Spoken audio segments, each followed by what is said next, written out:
إن هذا القرآن يهدي للتي هي أقوم ويبشر المؤمنين الذين يعملون الصالحات أن لهم أجرا كبيرا.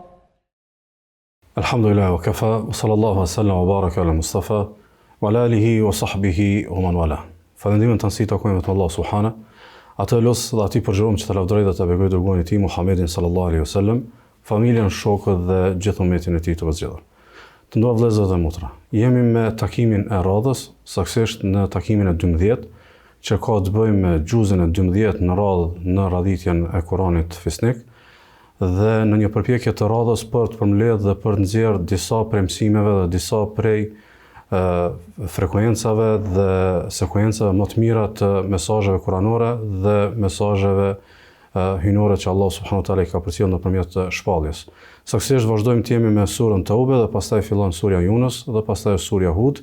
Mirëpo surja Hud ka vetëm pak ajete në këtë gjuz, si sure e cila pastaj fillon në dominim në këtë gjuz, surja Yunus e cila ka një ngjarje shumë të veçanta, që ka të bëjmë me popullin e Yunusit a.s. se si Allah subhanahu wa taala ka përjashtuar nga një rregull i përgjithshëm, saktësisht pasi që i ka kërcënuar, kanë besuar dhe rrëdhëmisht i ka falur, e që për këtë inshallah hoxhallarët do ta trajtojnë. Sikundër që është sure prej sureve që ka folur shumë me gjuhën e nxitjes, me gjuhën e afrimit, me gjuhën e shpërfaqjes së afrimit të njerëzve deri tek besimi. Kërshëria e njerëzve për diçka është qelsi i kërkimit të tyre. Saktësisht pa një kërshëri për një vlerë të caktuar, sikurse njerëzit nuk lëvizin. Mirëpo kur kërshëria e tyre bashkë binjakëzohet ose bashkë renditet me dashuri, atëherë është më shumë se sa thjesht kërshëri, po është një kërkesë e shpirtit për të kërkuar. Dhe përpjekja jonë është pikërisht këtu, për ta ngjallur edhe dashnin për fjalën e Allahut, po edhe për ta provokuar kërshërinë për kuptimet e fjalëve të Allahut subhanahu wa taala, dhe rrëdhëmisht gjithsecili i cili është duke ndjekur këtë varg mësimesh të kërkojë më shumë, të zbulojë më shumë dhe të gjërmojë më shumë për ta kuptuar fjalën e Allahut te bareke ve taala. Prej ajeteve të para që ndoshta kisha pas dëshirë ta veçoj, e që është mesazhi që do të na shoqëroj tutje, pasi që fillimisht i prezantoj, me mua si rregullisht është hoxha Ahad Dërguti dhe hoxha Blenim Rexha, që do të përgjigjem disa pasazhe për t'i trajtuar. Ajeti i parë që kisha pas dëshirë ta veçoj është ajeti ku Allah te bareke teala në surën Taube, në ajetin e 100, i lavdron gjeneratat e para të muhaxhirëve dhe ansarëve të cilët e kanë besuar pejgamberin sallallahu alajhi wasallam, e kanë përkrah dhe kanë qenë me të në ditët e para. Thotë Allahu i Madhreshëm, thotë was-sabiquna al-awwaluna min al-muhajirin wal-ansar.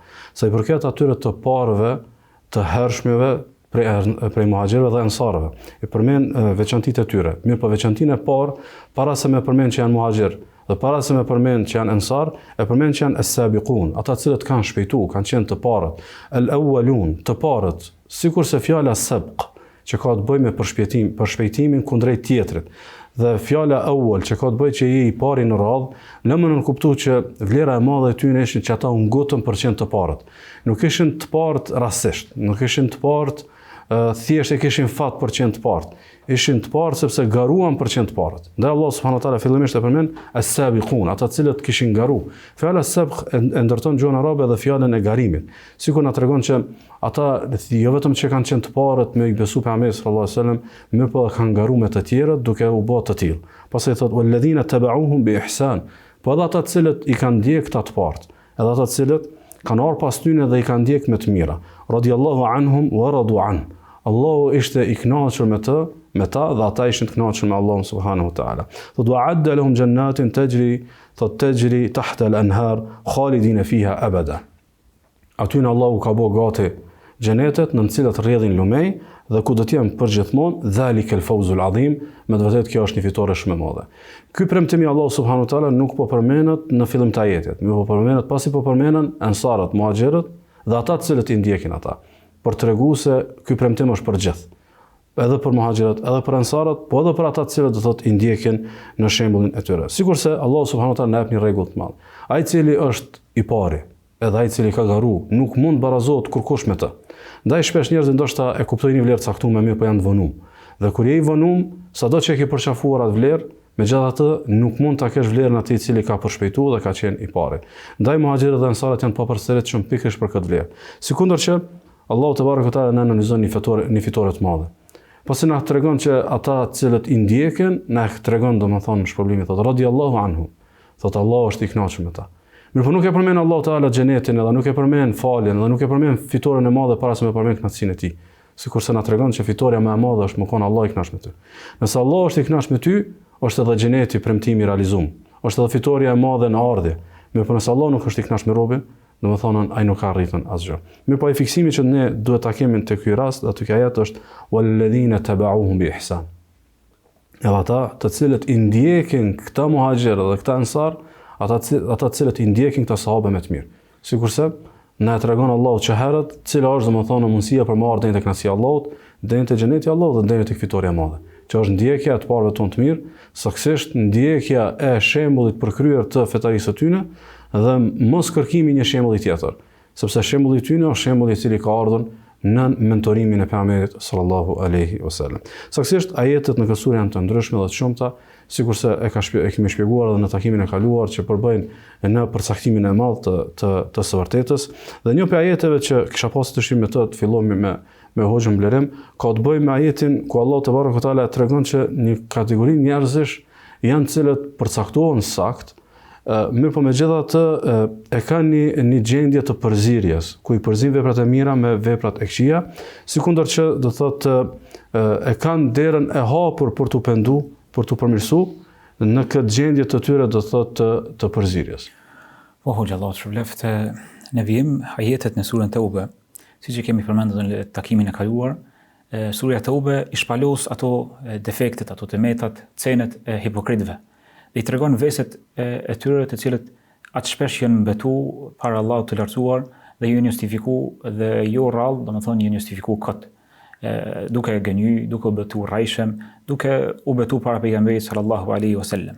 Allahu I lartësuar, sikurse na tregon rastin e tyre, në anën tjetër na jep një shembulltyr se si duhen të veprojnë ata besimtarë të cilët nuk janë të përlyer me nifak, me hipokrizi, mirë po kanë rënë në disa gjunahe. Dhe si duhet të ndjekin rrugën e pendimit. Dhe ndonse këto ajete kanë zbritur në lidhje me betejën e Tebukut, siç e kemi përmendur edhe në takimin e kaluar që surja Tauba e sqaron pak a shumë në detaje përbashkë dhe ka betejën e Tebukut që ishte aq larg nga Medinja. Megjithatë në konsiderat merret përgjithësimi I tekstit dhe jo veçantia e shkakit për të cilën kanë zbritur këto ajete, si rregull I përgjithshëm.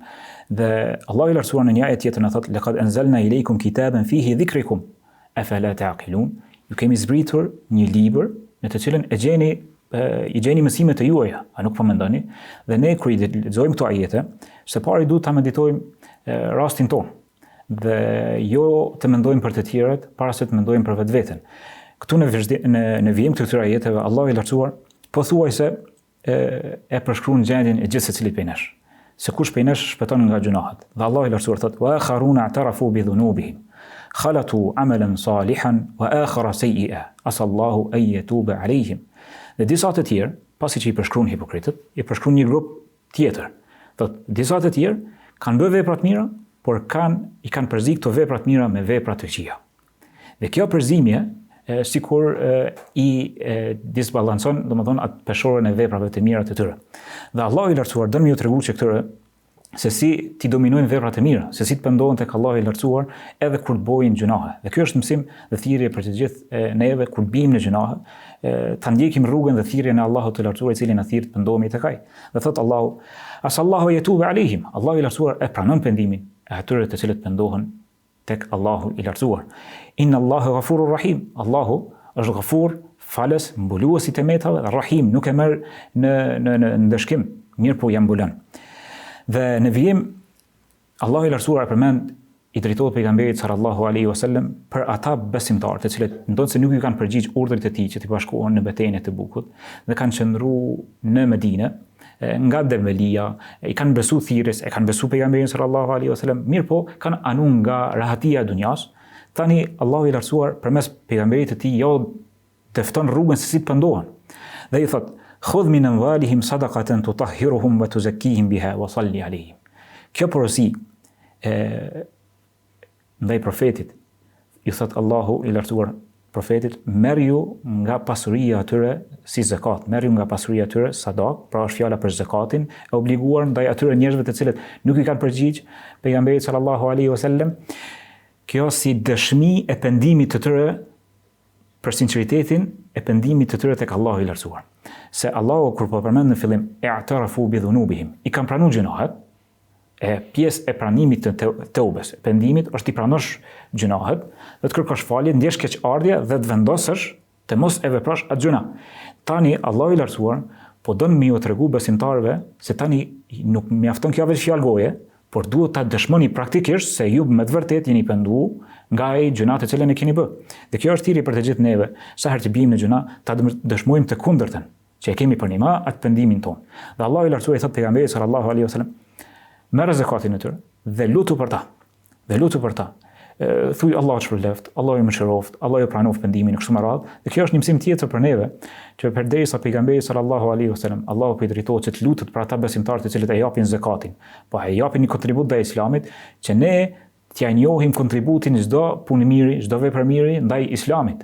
Dhe ta t'i japim vullnet, t'i japim kurajo, të bëjmë dua për ta edhe publikisht, nga se ndonse ai që bën vepra të mira, nuk është e kërkuar që ai kërkojnë të tjerë, domethënë nuk është e kërkuar nga ai që të bëjnë dua të tjerët. Mirë, po ne të tjerët kur e shohim dikë që ka bën mirë, është e udhës ta inkurajojmë, sa ai boll e ka shejtanin, e ka edhe nefsin, mos t'i bëhem edhe ne pal penguese në rrugën e veprave të mira. Dhe Allahu i lartësuar thot në këtë në ajet për efektin e duas së pejgamberit sallallahu alaihi wasallam, thot inna salataka sakanun lahum, është qetësi ndaj tyre, është preje, e gjojnë kënaqësi në lutjet tuaja ndaj atyre të cilët e japin zakatin.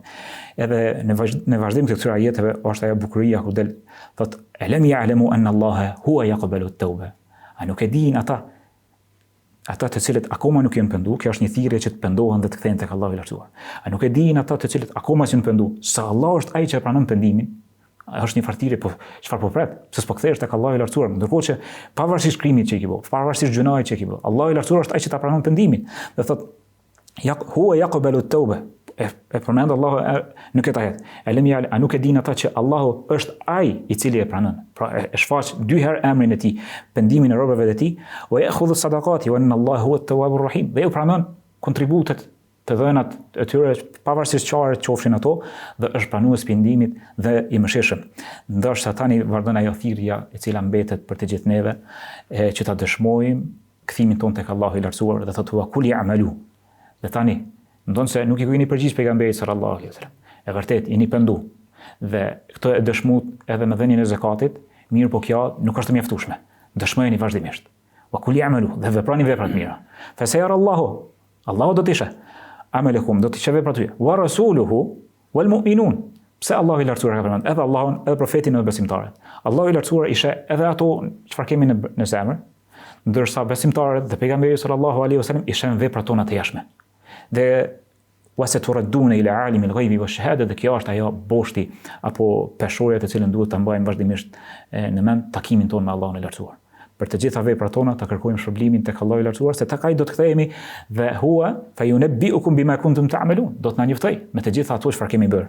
Wa akharuna murjauna li amri llahi imma yu'adhibuhum wa imma yatubu alaihim wallahu alimun hakim. Dhe disa të tjerë të cilët e shpresojnë jenë në pritje të urdhrit të Allahut të lartësuar, ose do t'i dënoj, ose do t'i ndëshkoj, janë ata të cilët nuk janë pendu dhe rrijin një farë zone neutrale. Ndërkohë që Allah i lartësuar në vazhdim të këtyre ajeteve, mu pas pak faqeve, e tregon edhe pendimin, pranimin e pendimit të atyre tre besimtarëve, ndërta që ishte edhe Kabi ibn Maliku, që bëri një pendim të sinqert dhe u sprovua pendimi i tij dhe ja doli mbana në atë provimin për 50 ditë, që e bojkotuan shoqëria e Medinës derisa zbriti pendimi prej Allahut të lartësuar, se Allahu i lartësuar jo ka pranuar pendimin e atyre tre besimtarëve, të cilët për arsye të cilat Allahu i lartësuar ja u pranoi justifikimin e tyre, Allahu i lartësuar tregon ja ayyuhalladhina amanu taqullaha wa kunu ma'as sadiqin, o ju besimtar, friksojeni Allahut dhe jeni gjithnjë me të sinqertët, me ata të vërtetit, të cilët e thojnë gjithnjë të vërtetën edhe në brendësi, po edhe dëshmojnë atë me vepra. Te çështja e pendimit, xhallerem, konsideroj që është shumë e rëndësishme me aspikat shpesh njerëzve fjalën teube, në gjuhën arabe e ka kuptimin e kthimit. dhe njeriu kthehet aty ku ka qenë. Shpesh njerëzit duhet ta kuptojnë që thirrja për me ardh tek Allahu është më kthy aty ku ke qenë, sepse kjo është natyrshmëria. Saktësisht nuk është thjesht keqardhje, nuk është thjesht ndjenja e pranimit të fajit, sa është ndjenja më kthy aty ku, do thotë ku ke qenë. Ndaj edhe disa ajete dhe disa hadithe e interpretojnë vetëm me fjalën kthem dhe jo vetëm me pengesë edhe do thotë keqardhje. Fillum me të parët të cilët ishin më të mirët edhe më të përshpejtuar për vepra të mira, pastaj këta të cilët i kanë përzi vepra dhe kena shembullin e njerëzve të cilët janë destruktiv, njerëzit që shpërfaqen si besimtar, po kanë edhe projekte të këqija në raport me Islamin ose edhe me shoqërinë, edhe me komunitetin kështu në radhë. Dhe një prej ajeteve që është prej temave shumë të rëndësishme të kësaj sure është rasti i asaj xhamisë destruktive, asaj xhamisë që i zhbon me sherr, asaj xhamisë që edhe sot na shërben shumë për ta ndërtuar atë normativën e ruajtjes së komunitetit edhe të shoqërisë. Hoxha për xhamin e Dirarit shkurtimisht në mënyrë të përmbledhur. Allah shpëleftë që po patjetër domethënë që synimi i secilit për neve është që me konë çat grupin e parë. Në atë grupin e parë tashmë janë sahabët, janë pastaj inshallah tabiinët, po ata që i ndjekin, po inshallah arrihen gradat edhe vlerat edhe duke ndjek për grupin e parë ashtu edhe çuçi përmendet Allahu shpëleftë. Tek pjesa e xhamisë Dirar, që është xhamia destruktive me domethënë e emërtove bukur këtë pjesë, është ka një histori paraprake. Pejgamberi sallallahu alaihi wasallam kur shkon në Medinë, i gjen njerëz në gjendje të ndryshme.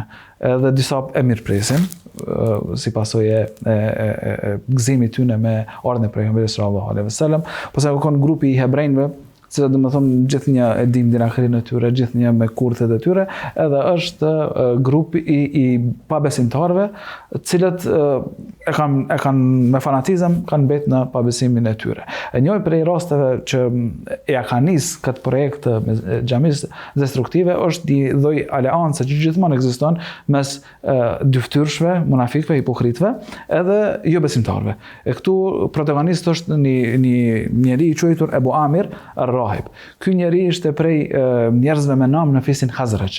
Pra dim që në Medinë janë kon dy fise kryesore arabe, që kon Ausia dhe Khazraj, dhe ata janë me preardhje nga Jemeni, e ky kon njëri prej njerëzve të respektuar të fisit Khazraj. Gjithashtu e ka pranuar krishterimin.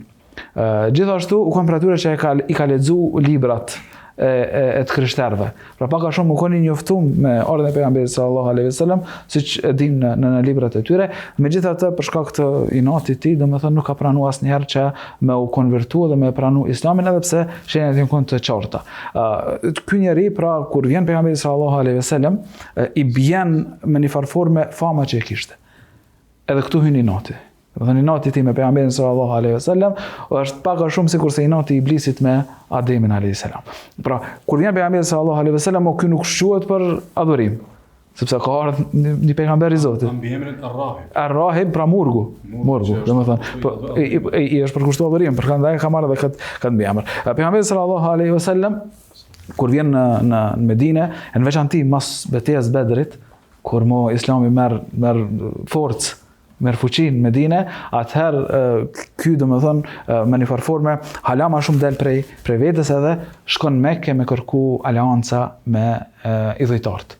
Pra, edhe pse na themi gjithmonë fe abrahimike janë më të afërta, pra Islami, krishterimi, hebraizmi janë larg politeistëve të tjerë.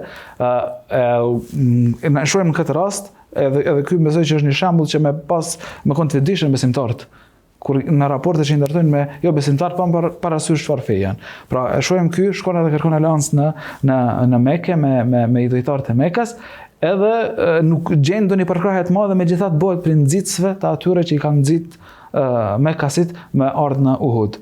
Gjithashtu e lun një rol tepër të poshtë, po e them kështu, hapur në Uhud, sepse i hap ato gropat mes rreshtave të ushtrisë, ku pejgamberi sallallahu alaihi wasallam bjen në nërën për atyre grupeve dhe e lëndon fytyrën e tij edhe e thën dhëmbin e tij të djathtë në ofën e poshtën sallallahu alaihi wasallam. Ky është pra ai njeri i poshtë, ai mallkumi, i cili e bën këtë gest tepër të ulët. Edhe mas kësaj nuk nalet këtu. Pejgamberi sallallahu alaihi wasallam e fton në Islam, ndërsa ky refuzon. Atëherë pejgamberi sallallahu alaihi wasallam bën dua dhe lutet kundër tij që me humb jetën diku i humbur, në një vend të humbur. Edhe ky niset para betejës së Tebukut niset tek romakët. Pra nuk mundet me gjetë forcë tek arabët, niset me kërku aleancë tek romakët, edhe i premton një grupit të munafikëve që përmendet Ibn Kathir, Allah më qërofti, përmend 12 prej tyre me emra, cilat i jep instruksione që me ndërtu një xhami pranë xhamisë së Kubas. Pra aty ku ja ka nisë Islami, për që aty me nis me shkatru edhe me prish. Allah e përshun këtë xhami destruktive, e përshun sikurse xhami të frikë që i ndan radhët e muslimanëve. Sikurse xhami e cila është e kufrit, e mosbesimit, edhe xhami që është irsadën, thotë ajo le të themi kështjella ku vinë jo besimtar për atyshët që me sulmu Islamin edhe me qëllim që me shkatru musliman në tërsi. Ju premton këtu në 12 njerëzve që ndërtojnë këtë xhami që na kena marrë me ushtri të madhe prej atër që ishte superfuqi e kohës, pra që shedim. Edhe në këto rrethana atër vjen dikush mas e ndërtojnë këtë xhami, vjen dikush të pejgamberi sallallahu alaihi wasallam, edhe eftojnë, domethënë këta njerëz domethënë të poshtër edhe të fdhisht edhe hipokrit, eftojnë pejgamberin sallallahu alaihi wasallam me ardhmë me fal një namaz në xhamin e Derarit. Me dhënë legitimitet, pra. Gjithë planën e bëjnë kundër, megjithatë në sipërfaqe, në fasad, që më konë rregull, më konë e legjitimuar nga pejgamberi sallallahu alaihi wasallam, po urtësia e Allahut bën që pejgamberi sallallahu alaihi wasallam duke mos e ditë fshehtën, sepse na e dim që të fshehtën e din vetëm Allahu i Madhëm. E përmende, pra Allahu është ai din ato që i fshehin njerëzit në gjokse. Dorso pejgamberi sallallahu alaihi wasallam ka ditë vetëm atë sa i ka zbuluar Allahu i Madhëm. E pejgamberi sallallahu alaihi wasallam i thotë, tash jam i nxonur sepse ishte duke u nisë për Tebuk. Kur të kthehem, inshallah, kam ardhur dhe me u fal. Atëherë shkon në Tebuk pejgamberi sallallahu alaihi wasallam, edhe dim gjallë ne kena përmend edhe në takimet paraprake. Shkon pejgamberi sallallahu alaihi wasallam, kur kthehet pejgamberi sallallahu alaihi wasallam, një ditë para se me mbrin në Medinë, e vjen shpallja edhe i tërhiqet vërejtja prej Allahut madhnuar për këtë xhami, për gjendjen e kësaj xhami. Atëherë pejgamberi sallallahu alaihi wasallam, dy prej shokëve të tij i urdhëron që me djeg edhe me prish këtë xhami, sepse nuk ka mundësi diçka që është nisë me të keq me pastaj mbarsi. Pastaj përmendet krahas kësaj xhamia e cila është ndërtuar në devotshmëri. E pastaj dietarët kanë mos pajtime, pak a shumë është për qëllim xhamia e Kubas apo për qëllim xhamia e pejgamberit sallallahu alaihi wasallam. Secili prej këtyre grupeve i kanë argumentet e tyre. Në disa raste kur është pyet pejgamberi sallallahu alaihi wasallam ka thënë që është për qëllim xhamia e tij, pra xhamia cilën e njohim, xhamia e pejgamberit sallallahu alaihi wasallam, ku ni namaz është sanimi namaze, po gjithashtu edhe vlerën që ka Kubaja nuk është larg që më kon edhe xhamia e Kubas. Ndoshta secila xhami përfshihet apo secili projekt të themi i cili anis me mbarsi, i cili anis një jetë mirë, edhe nëse është i vogël, edhe nëse ka pak përkrahje fillimisht, edhe nëse janë pak besimtarë, edhe nëse duhet me dërt shumë mund, mirëpo nëse është qëllimi i mirë, edhe është baza e devotshmëria, inshallah ka një të ardhmë të mirë. Ndërkohë nëse qëllimi është i keq, edhe baza është kufri, mosbesimi, është përçarja, është me ndërtu kështjella kundër Islamit, fundin e ka në shkatrimin edhe djegjen, Allahu na ruaj. Unë besoj që ja vlen me potencu shekhat që kjo ajet më konë edhe thirrje ose rasti i xhamisë së destruktive që edhe rinia dhe xhamati të mos shlohen pas thirrjeve, edhe pas xhamive, edhe pas subjekteve, po edhe ndoshta pas grupimeve shoqërore të cilat janë të pasigurta, janë të paverifikuar, janë të dyshimta, ose të cilat kanë pasi piknisje një përçarje ose një tendencë ndarje prej komunitetit, ose xhamit cilat në fundja mund të janë sot, mund të mos janë pas 5 viteve, ndërkaq që tradita e Islamit është ngulitur në fuqishëm në trojet tona, edhe millon vlerë këtyre xhamiave që janë ndërtuar mbi devotshmëri. Se vetëm fakti që janë ndërtuar mbi devotshmëri, ato kanë mbijetuar edhe sistemeve, edhe çedereve të rënda, edhe situatave shumë të rënda që tregojnë që ata që kanë nisë elhamdulillah inshallah me sinqeritet, dhe si rrëdhemi i sinqeritetit tyre janë deri sot, dhe me ndje këto dhe mos mu mahnit dhe mos mu josh për ofertave kalimtare. Se fundja synimi më i madh i fesë është domosdoshmë vazhdueshmëria derisa ta takojmë Allahun subhanahu wa taala. Nëse më lejon hoxh, pikërisht ky ajet është që e përdorin dietarët kur argumentojnë për vlerën e faljes në xhami që janë më të vjetra. xhamit ku kanë vazhdimsi, pra ku janë besimtarë të njohur, ku shkojnë njerëz të devotshëm. Pra prej dietarëve, shumë prej dietarëve favorizojnë faljen në këto xhami nëse është e lehtë, pa i shkaktu mundime, me shku në atë xhami që është më vjetër, aty ku është adhuruar Allahu më gjatë, aty ku falen njerëz të sinqert, edhe në këtë mënyrë domethënë me rujt atë unitetin e shoqërisë brenda në kërkim të kënaqësisë së Allahut madhëm në mënyrë të përbashkët. Kjo është një kod prej kodeve që ndërtohet në qytet 3, ku njerëzit nuk copazohen, nuk fragmentizohen për pak dallime dhe për pak keqardhje ose për pak keqkuptime. Dhe një prej kodeve tjera që Allah azza xhela përmend në këtë sure, që ndërtohet në qytet 3, është ku një vlerë e caktuar, sado që është vlerë shumë e madhe, nuk do të natë vlerë të jenë këtë njerëzit, po lëdon njerëzit në vlerat ndryshme. Përmend Allah subhanahu wa taala thotë: "Wa ma kana al-mu'minuna liyanfiru kaffa." Nuk do të krejt besimtarët me shkue te, domethënë, përpjekjet e betejave dhe përpjekjet ushtarake për me mbrojtën edhe për me ngritë qytetrimin islam. Thot: "Falawla nafara min kulli firqatin minhum ta'ifatun liyatafaqahu fi ad-din." Mirë, po një pjesë le të shkojnë të arsimojnë, një pjesë le të shkojnë të shkollohen, një pjesë le të shkojnë për dituri.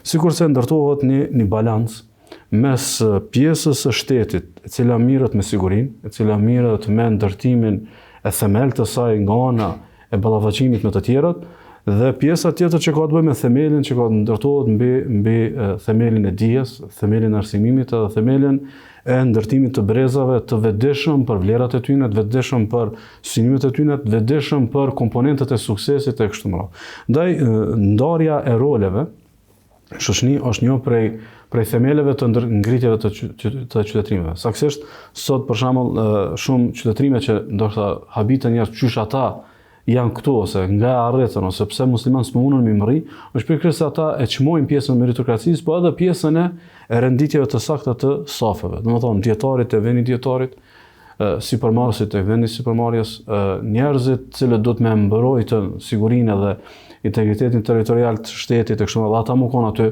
po njerëzit cilët do të thotë kanë me bë politikën e brendshme dhe të jashtme, me qenë të detyra tyne e kështu me radhë. Dhe realisht këtu është edhe, domethënë, ajo pjesa e mesgjidhirarit, sepse ata kanë dashur me i dhënën legjitimitet duke i përdorur rolin e pejgamberit sallallahu alajhi wasallam, rolin e prijesit. Ndaj shoqënitë të cilat nuk kanë prijes, në një farë formë u prishin në rolet, sepse rolet nuk mund të ndërtu pa pasën, do thotë, një saf dominues të cilët prin. Dhe safi dominues që prin është safi i dijes. Safi i vetëdijshëm, safi i arsimum, safi i cili do thonë është i vendishëm, ndaj krejt format e tjera me pas sukses, ummeti, nëse ngelin mbrapa të ndërtimi i dijes, të ndërtimi i brezave me dije, të arsimimi i brezave në ardhje, sikurse do thotë nuk ka dritë në fund të tunelit. Një ashtu o xhad, në këtë sure kena edhe businë e pejgamberit sallallahu alajhi wasallam dhe mbështetjen e tij në Allahun subhanahu wa taala, është një pasazh prej ajetit 128-129, kisha pas dëshirë ta trajtosh.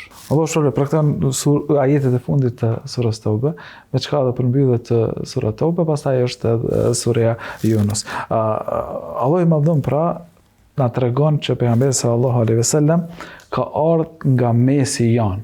Pra Allah ka mujt shumë lehtë me dërgu Xhibrilin alayhis salam. Pra angjëllin ka mujt me dërgu edhe ai me na i diktu urdhat e Allahut madhëm, edhe pastaj na me i zbatu ato, domethënë që i shkon shumë më e vështirë. Po e ka dërguar dikon për mishë e gjaku që han edhe del në tregje, sikurse njerëzit e tjerë, që smuhet, që ka dhimbjet, që i përjeton ato që i përjetojmë secili prej neve, në mënyrë që me marr mësim prej tij. Gjithashtu i përmend 4 cilësi tepër të rëndësishme të pejgamberit sallallahu alaihi wasallam, e mendoj që këto janë tepër të rëndësishme për secilin njeri, po më veçanti për çat elitën cilën fole që duhen më kon njerëz të ditur. Pra në një shoqëri normale që na synojmë më kon, në hierarki të shoqërisë duhen më kon njerëz më ditur. Sa më bazë të diturisë e tyre edhe e marrin vendin e tyre në shoqëri. Më i ditur se sa pejgamberi sallallahu alaihi wasallam nuk ka. Prandaj edhe model më i mirë për të diturit nuk ka ndonjë tjetër se sa pejgamberi sallallahu alaihi wasallam. Pra Allahu i madhëm në Kur'an e përmend pejgamberin sallallahu alaihi wasallam duke thënë që ka ardhur nga mesi juaj, që domethënë e njeh realitetin tuaj. Pra kjo është cilësia e parë e udhëhecit. Duhet me njoh realitetin. Nuk ka mundësi me ardh udhëhec dikush që nuk është i atij populli që nuk e njeh realitetin. E këto e ka dëshmu historia. Sa është imponu, ka mujt me pas pushtim, ka mujt me pas sundim, po asnjëherë s'ka mujt me pas udhëheqje. E dyta, pejgamberi Allahu i madhëm e përmend pejgamberin sallallahu alaihi wasallam që është i dhëmshëm, domethënë i ndjen dhëmbjet që bashkëndjen me njerëzit e tij, bashkëndjen me umetin e tij. E treta, pra i ka parasysh sprovat me cilat ballafaqohen njerëzit, edhe e katërta nuk është i huaj për umetin, mirë po përkundrazi është haris. Pra haris është kujdestar. Pra kujdeset, ka dhe mshuri të madhe për njerëzit, edhe në atë formë i orienton në rrugën e duhur edhe në mënyrën e duhur. Pejgamberi sallallahu alaihi wasallam në hadithin që transmeton Abdullah ibn Mas'ud, i cilin e regjistron Imam Ahmedi, e tregon rolin e tij, cilin e ka, edhe tregon prap atë devijimin e njerëzve përkundër sqarimit që e ka bu pejgamberi sallallahu alaihi wasallam. Thot pejgamberi sallallahu alaihi wasallam këtë hadith: inna Allaha lam yahrim hurmatan illa wa qad alima annahu sayatluha minkum muttaliun. Thot Allahu i madhnuar nuk e ka ndaluar një ndalesë, vetë se e din që dikush prej juve ka me kap që ndalesë, ka me vepru që ndalesë. Ala wa inni akhidhun bi hujazikum an tahafatu fi an-nar. Thot, unë jam ai i cili ju kam ka për beli.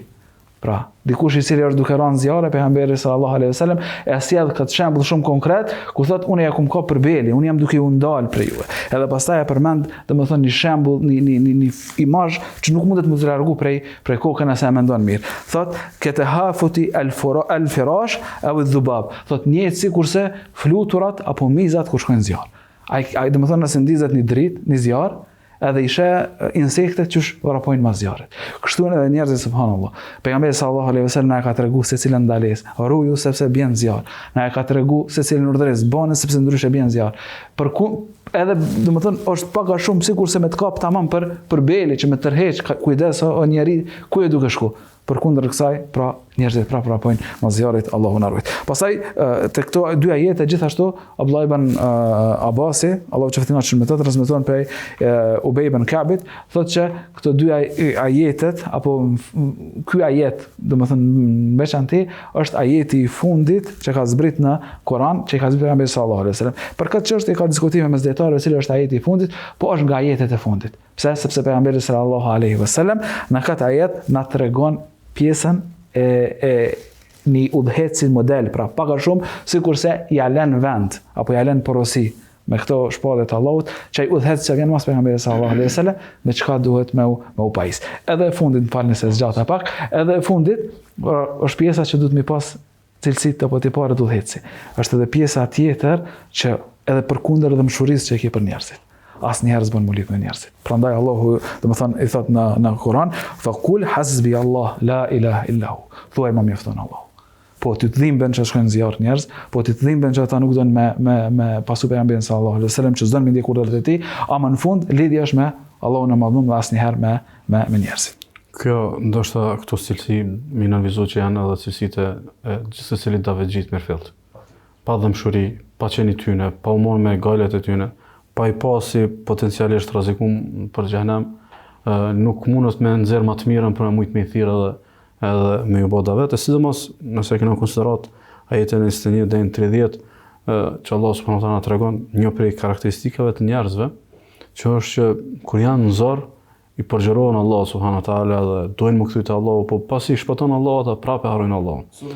Po, surën Yunus. Dhe pastaj Allah subhanahu wa taala këtu me një pasazh e kallzon këtë realitet, po edhe e sjell një skenë prej skenave të ditës së gjykimit, sepse pikërisht kjo për mi kap mos më ra, është edhe mjau sjell, mjau përfituar që shibe ky dënim. Se shpesh njerëzit këtë pjesën e dënimit sikur e ndjejnë që është një ëndër e keq, por nuk është ashtu, është një dënim i vërtetë.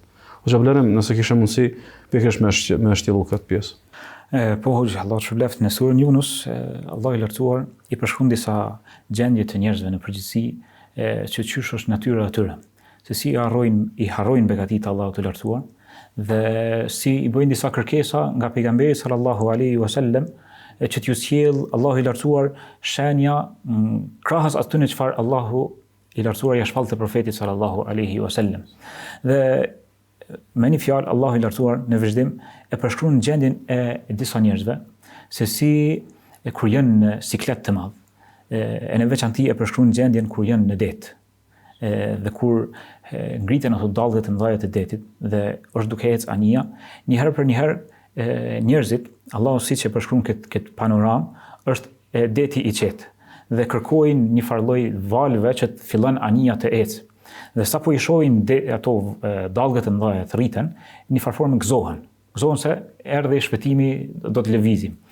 Mirë po, kur e shohin që ato dallgë janë aq të mëdha, aq të rrezikshme, saqë gati janë sa mi fundos, e lusin Allahun e lartësuar dhe ju shmangen idhujve të tyre.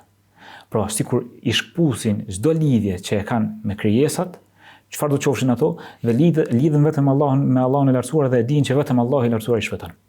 Dhe Allahu i lartësuar thotë në këtë pasazh thotë da'u Allah mukhlisina lahu ad-din la in anjaytana min hadhihi lanakunanna min ash-shakirin. Dhe kjo shprehje subhanallahu sa shpesh e dëgjojmë mbase në mesin tonë dhe në popullin tonë edhe për rreth nesh. Thotë i thojnë e lusin Allahun të sinqert në lutjet e tyre. Nëse kemi na shpëtuar nga kjo sprovë, do të jemi mirënjohës dhe do të jemi falëndërues. E sa herë Allahu i lartësuar e ka nxjerrë njerëzimin, i ka nxjerrë njerëzit, e ka nxjerrë edhe njerëzit nga sprova të ndryshme, mirë po sa shpejt që njeriu kthehet si mohues dhe një farë formë burg përmbys, nuk e falënderon Allahun e lartësuar për atë begati që e ka bërë.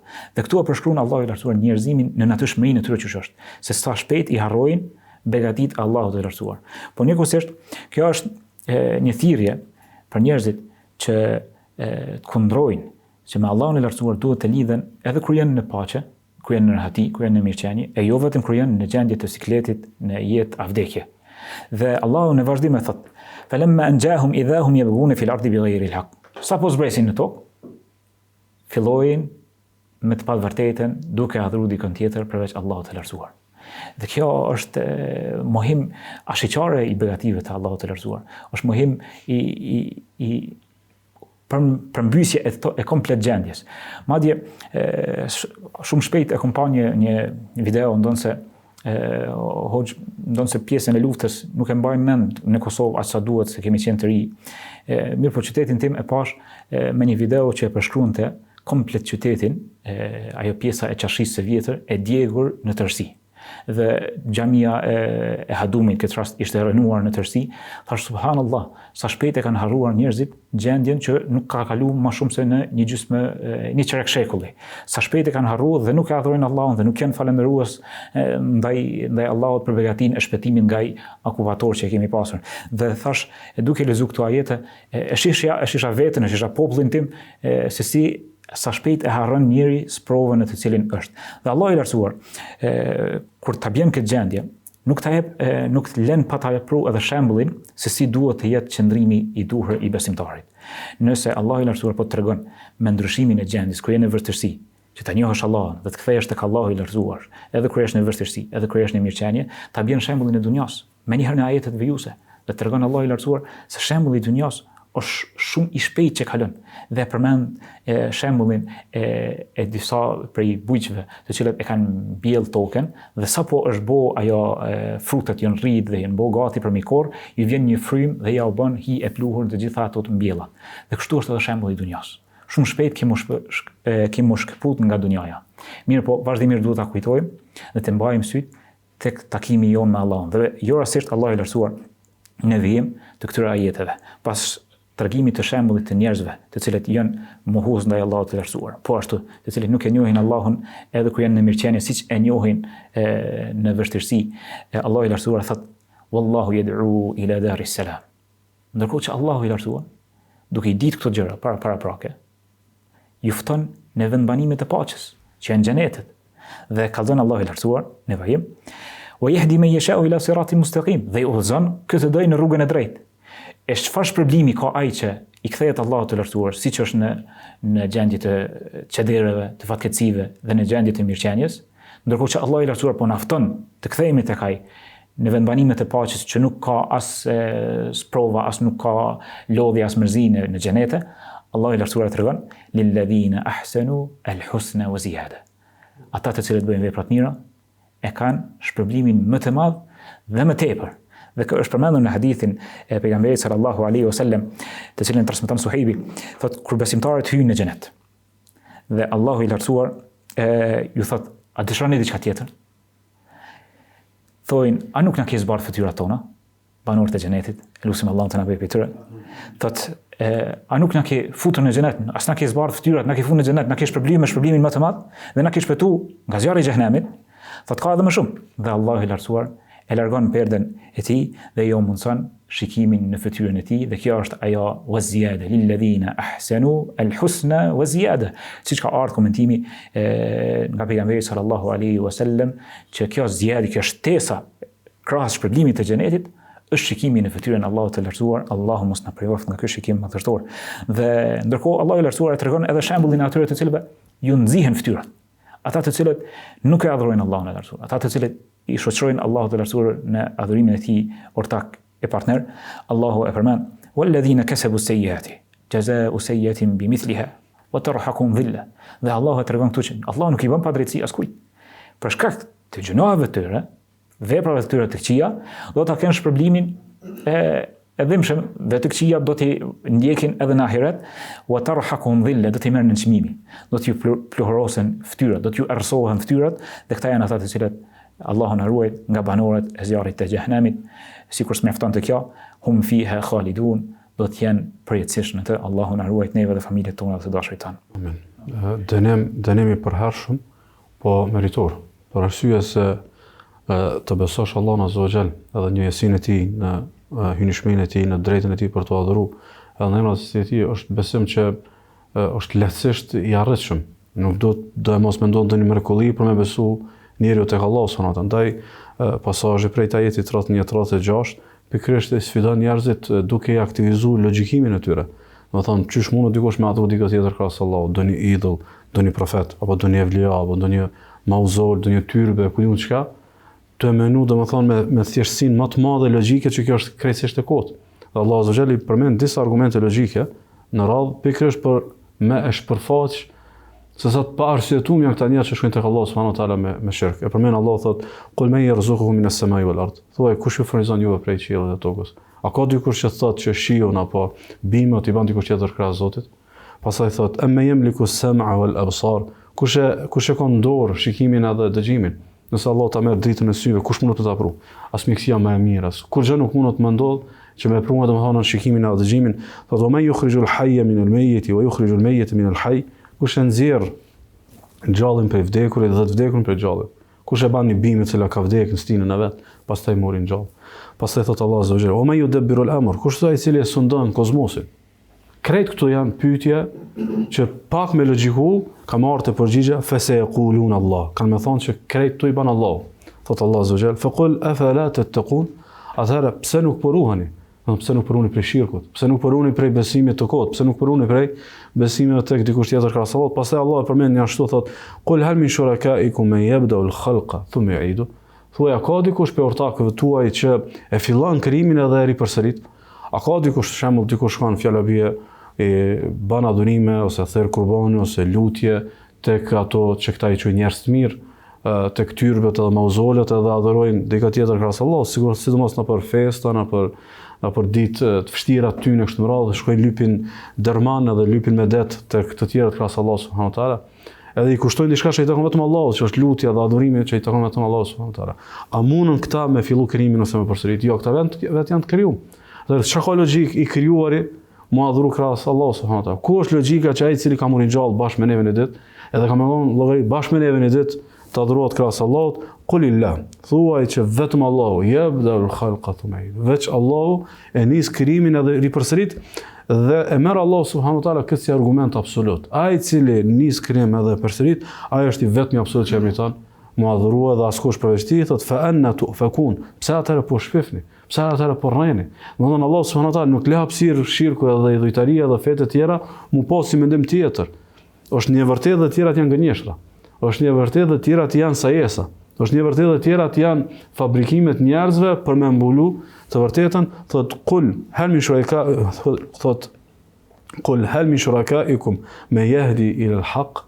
Thuaj, a ka dikush për ortakëve që ja përshuni Allahut që udhëzon tek e vërteta? sikurse Allah subhanahu wa taala na e përmbyll në të vërtetë këtu. E që është e vërteta që duhet me falëndru Allahun shumë. Sado që e thjeshtë dhe logjikshme është e vërteta, kjo nuk mundesh me ardhen të kjo pa tullzu Allahu. Ndaj këta i ka privu Allahu te baraka taala. Dhe njeri kur ketë këto të vërteta të qarta i sheh dhe i kupton edhe prapë nuk vjen tek e vërteta, me e pa që Allahu subhanahu wa taala ka privu. Dhe sa i pavlerje tek Allahu që Allahu të ka privu, domethënë prej tauhidit, prej besimit pastër, dhe një prej temave bazë që është fen tonë është që besimi i Allahut në hynishmërinë e tij është themel edhe argument i mjaftueshëm për me çu tek besimi i Allahut në të drejtën e tij, për t'u veçuar me adhurim, ai i cili krijon është i vetmi që meriton adhurimin dhe askush përveç tij. Për tema të tjera vëzhgjem, ajeti 60 dhe ajetet 70 është mbikëqyrja e Allahut azza wa jall dhe gëzimi i evlijave dhe veçantia që njeriu duhet ta ndjejë absolutësinë e Zotit që shet gjithçka, po edhe ne me ndje do të thotë vëzhgimin e Allahut subhanahu wa taala. Po hoxhe, Allah të shpëleft në virim, Allah i lartësuar i përmend disa ajete madhështore, ku e përshkruan një formë, një pjesë është e friksimit dhe pastaj e një farë lloj inkurajimi për besimtarën.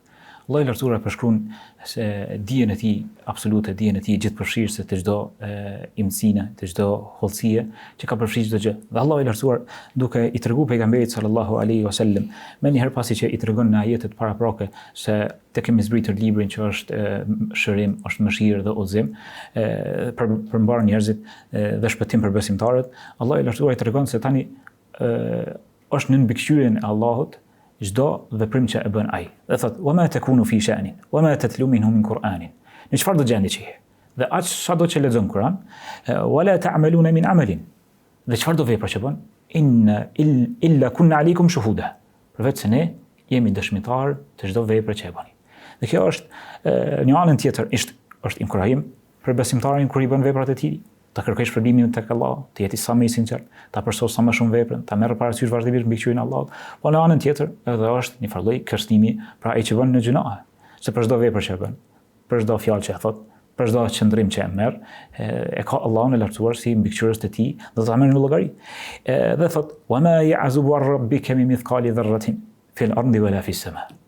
Është madhështore si është e ka përshkruar Allahu i lartësuar se Allahu i lartësuar nuk i fshihet asnjë thërmi, qoftë në qiell, qoftë në tokë. Asgjë nuk i humb Allahu të lartësuar nga dija, shikimi dhe dëgjimi i tij dhe përcjellja e tij. Wala asgharu min dhalik. Që mos po të shkojnë mend se ndoshta gjërat më të vogla se sa thërmiat i fshihen Allahut, madje as ato nuk i fshihen Allahut të lartësuar. Po as më të mëdha, illa fi kitabin mubin. Vetëm se këto janë të shkruara në librin e qartë. Dhe tani Allahu i lartësuar e inkurajon besimtarët. Se megjithse llogaria është e rrept dhe Allahu të lartësuar nuk i fshihet asgjë, mirë po, statusi i të dashurve të Allahut, që kanë një robërit e afërm tek Allahu i lartësuar, e kanë një status të veçantë. Dallon prej njerëzve të thjeshtë. Kush janë ata? E kjo duhet të na zgjojë atë kuriozitetin, atë këshërinë që ti njohim kush janë këta dhe të bëjmë sikur se ta. Se shpërblimi është madhështor. Dhe thot Allahu: "Ala inna awliya Allahi la khawfun alayhim wa la hum yahzanun." Ndërsa të dashurit e Allahut, robërit e tij të afërm, miqtë e Allahut të lartësuar, janë ata të cilët nuk kanë frikë për ta. S'ka frikë. Wala hum yahzanun, dhe as që mërziten për atë çfarë ka kalu. As nuk ka frikë për atë çfarë i pret për të ardhmen e tyre në ahiret. Kush janë këta? Alladhina amanu wa kanu yattaqun. Janë ata të cilët kanë besu, pastaj kanë qëndruar të paepër në besimin e tyre, duke e adhuruar Allahun e lartësuar me devotshmëri. Dhe çka është fitimi? Lahumul bushra fil hayati dunya wa fil akhirah. Për ata është si hariçi, është lajm i gëzueshëm në jetën e kësaj bote, wa fil akhirah la tabdila li kalimatillah. Dhe nuk ka ndryshim në fjalët e Zotit. Kur Allah i lartësuar jep urdhër, nuk kthehet më. Wa man asdaqu min Allahi qila. Kush është më i vërtetë në fjalët e tij se Allah? Kjo pyetje retorike, se s'ka nevojë për përgjigje, se Allah i lartësuar e mban premtimin e tij. Dhalika huwa al-fawzul azim. Kjo është fitoria më madhështore. Cila është ajo fitoria? Ti bindesh Allahut, ta besosh Allahun, edhe të shpresosh të dalësh faqe bardhë për Allahut të lartësuar. Allahu pejgamberi sallallahu alaihi wasallam në një hadith që shënon Imam Ahmedi, transmeton Bara ibn Azib, është gjendja se si i vjen ky përgëzim besimtarit në jetën e kësaj bote. Është në momentet e vdekjes, kur besimtari i afrohet dorëzimit të shpirtit në jetën e kësaj bote, i afrohen disa melajke dhe i mbajnë qefinet pranë tyre dhe qëndrojnë larg sa shikon shikimi i njeriut.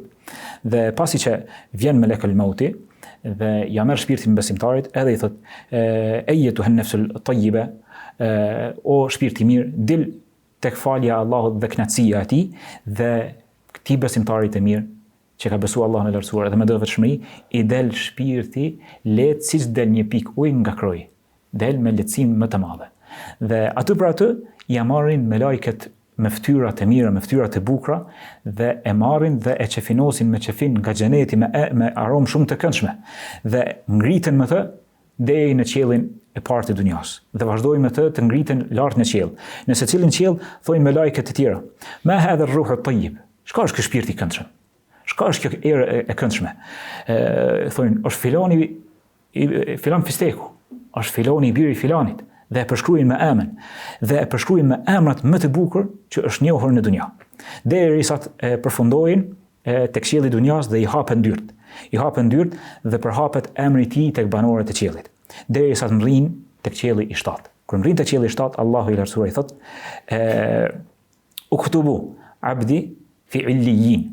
Shkruani robën tim në atë regjistrin e robërve më të afërm, dhe ktheheni në tokë, nga se nga toka kom kriju, dhe në tokë do të varroset dhe nga toka do të ringjallet. Dhe ky është ai shpërblimi i madh që e pret, ai përgëzimi i madh që e pret besimtarin, derisa e vendosin në varr dhe i afrohen me lajket dhe ja bëjnë ato 3 pyetjet themelore që gjithë secili besimtar duhet të di: kush është ai njeri që është dërguar tek ju, cila është ai fe që ne ke pasuar dhe cilin Zot e ke adhuru, dhe ai përgjigjet.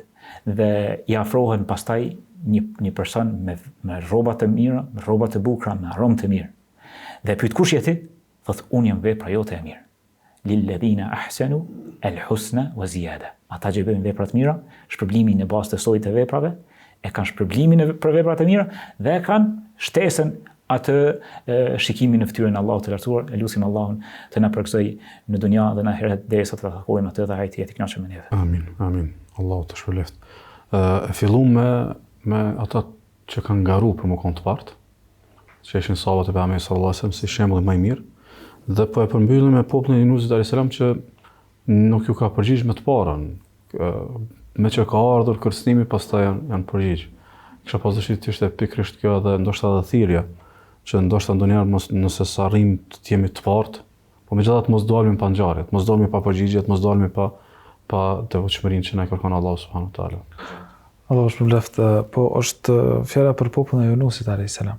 Pra, që përmend Qatada, duke bëu tefsir këtë ajet, thot u ka një popull i cili është i vetmi në histori, i cili ka shpëtu në tërësi masi ka besu. Pra, për Yunusin alayhis salam, sepse këtu na krijojnë 2 skena tash. Janë të radha këtu kur ndahet pejgamberi i dërguar i Allahut prej popullit vet. Yunusi alayhis salam mas insistimit i të vazhdueshëm që me u kthyn besim popullit i tij, edhe refuzimit i të vazhdueshëm, dëshpërohet mbi tyre dhe ndahet nga populli i tyre, nga populli i tij. Edhe këtu është një ngjarje me Yunusin alayhis salam, cilën inshallah përmendem në një takim tjetër, po kjo ngjarje me popullin e Yunusit alayhis salam po përpiqem me tregu shkurtimisht. Në këtë gjendje, pasi shkon Yunusi alayhis salam dhe ndahet prej tyre, ky popull ja nis me u friksu. Ja nis me ndje humbjen që pi prat. Madje, siç transmetohet në transmetimin se i thjellë Ibn Kathiri, thot për transmetuesve tregojnë që masi ka shku Yunusi alayhis salam dhe është nda për tyre, i ka ardhur dënimi në formën e një copet natës territ, pra që e kanë pa në qiell duke u sill mbi kokët e tyre. Në këtë gjendje, atëherë këta vishen me elmesu, përmendet në transmetimet, elmesu e njëjta fjalë, veshje përmendet edhe sikurse që finit të ngjarjet të hadithi Bara ibn Azib, kur përmendet për shpirtin e besimtarit, cilin e marrin edhe e veshin me këtë elmesu. Elmesu pra është një çarshaf i thjesht, një robë thjesht, thuaj një çefin, një diçka e tillë. Edhe vishen i gjithë populli me këto, edhe ja nisin me i nda edhe kafshët të vegjëlit prej të mëdhenjve, me tregu një gjendje alarmante, emergjente, edhe ja nisin me u pendu tek Allahu i Madhëm. Madje shkojnë tek një prej dietarëve të tyre, pra për njerëzve të ditur, i cili i thot thuani Allahut ja hayyun hina la hayy ja muhyi al-mauta la ilaha illa ant. O i gjallë kur nuk ka gjallë tjetër. Pra Allahu është i gjallë gjithmonë. Gjithashtu i thënë o gjallërues i të vdekurve, nuk ka zot tjetër përveç teje. Me këtë lutje duke përsërit Allahu i Madhnuar e ngrej dënimin prej këtyre edhe i shpëton. Për shpëtimin e tyre pastaj ka mospajtime tek dietar. Nëse shpëtimi i tyre ka qenë vetëm për këtë botë, pra është lërgu ndëshkimi i cili ka pas me ardhën këtë botë, apo është shpëtimi i cili vazhdon edhe në botën tjetër, për shkak të disa ajeteve ku përmendet që edhe imani i tyre. Pra, besimi i tyre, besimi e dim që është shkaku kryesor për shpëtimin e njeriut në botën tjetër. Këtë ngjarje ka dhe shumë detaje, mirë pa ajo cilën po du me nënvizu dhe me iftu edhe shikuesit është që me bu një përpjekje kolektive. Sepse kjo kon përpjekje kolektive e kësaj shoqërie. Edhe janë kthy gjithë Allahut Madhnuar. Le të heqim dorë si kolektiv, si shoqëri për gjërave të kota. Duke nisë për gjërave që i shohim e i shikojmë, e pastaj tek pjesë tjera edhe secili segment tjetër i jetës. Sepse në këtë mënyrë ka shpresë për neve. Ka shpresë për neve si shoqëri, sepse si individ gjithmonë Allahu i Madhnuar secilin na merr në përgjithësi në bazë të veprave të tij. Pra na tregove o Allahu shpërblet, pra në momentin e varrit ti ballafaqohesh me veprat e tua.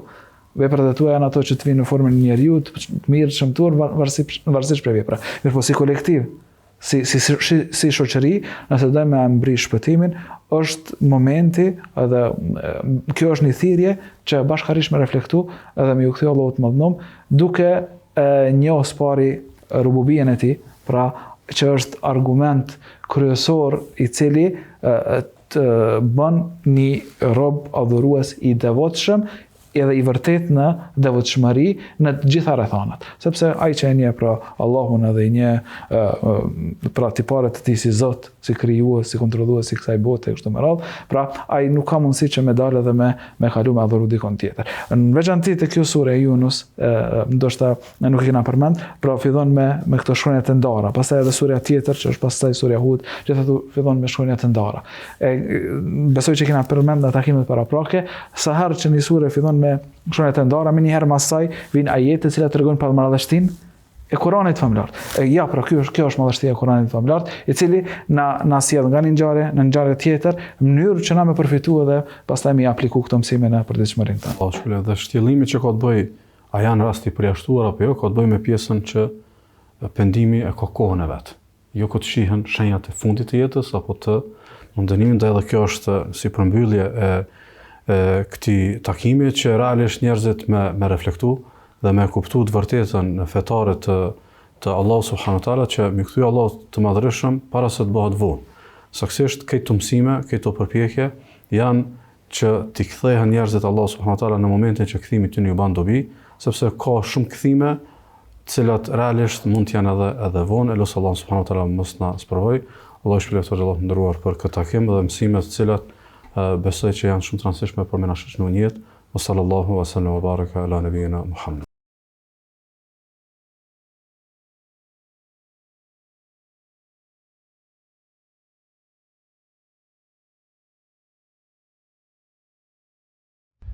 إن هذا القرآن يهدي للتي هي أقوم ويبشر المؤمنين الذين يعملون الصالحات أن لهم أجرا كبيرا